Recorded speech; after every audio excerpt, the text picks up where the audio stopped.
For the next few weeks, Shankar drove right behind me at 3 miles per hour and never left my side. Still, the screaming heat wanted to melt my skin, and it was high season for malaria, but there was no more harassing, no hassling, no being chased through villages. When the men started to surround me with the hissling and hassling, Shankar would shoo them away.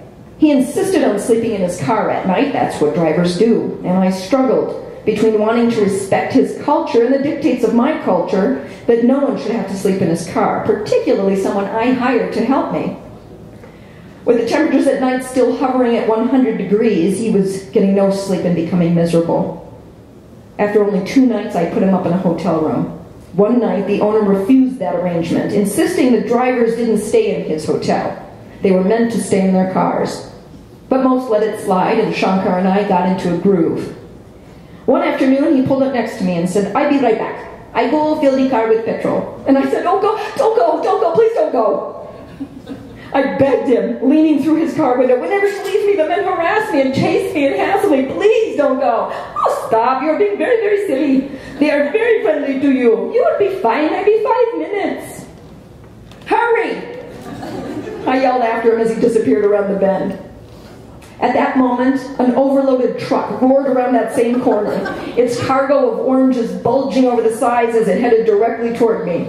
The truck careened into a curb that sent it into a 2-wheel out-of-control wobble. I stood paralyzed, watching it skid to the left, to the right, to the left. Smack! Into a cow. The cow came flying through the air right toward me. Oh, good God, I thought. Please don't let me die like this. How will my parents handle the news that I was killed by a flying cow? I threw my hands over my eyes and ducked. The cow landed a few yards ahead of me and bounced on the blacktop. Dead. I stood with my mouth agape, but grateful that my obituary would not include farm animals. Within seconds, I watched the Hindus race out of the village to the dead cow, weeping, praying, grieving over her holiness. The Muslims followed right behind, brandishing butcher knives. I watched them tear into the cow, blood spilling into the street. "Don't look, don't look, don't look," I told myself, but I had to look.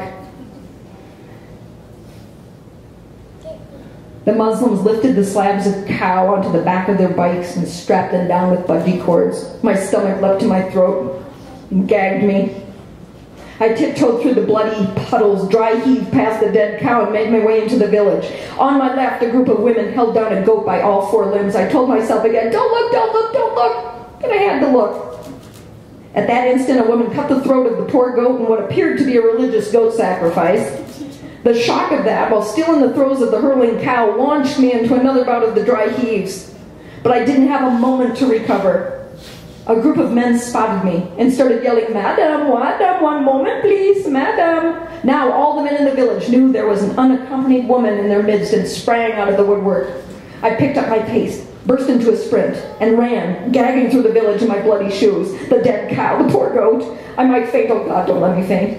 I turned around to judge my progress and saw what appeared to be every male in the village, along with a parade of goats and cows and chickens and stray dogs too, running after me. "Madam, madam, 1 moment please, madam." At the far end of the village, a truck just plunged off a bridge. Its 2 back tires caught the railing, leaving it swinging above the water below. The men, and ensuing goats, cows, chickens, and stray dogs, changed their focus and ran down to the riverbank to assist the driver. I continued running, heaving, puking out of town, and finally slowed to catch my breath. Within seconds, Shankar drove up beside me. "You see, you are just fine."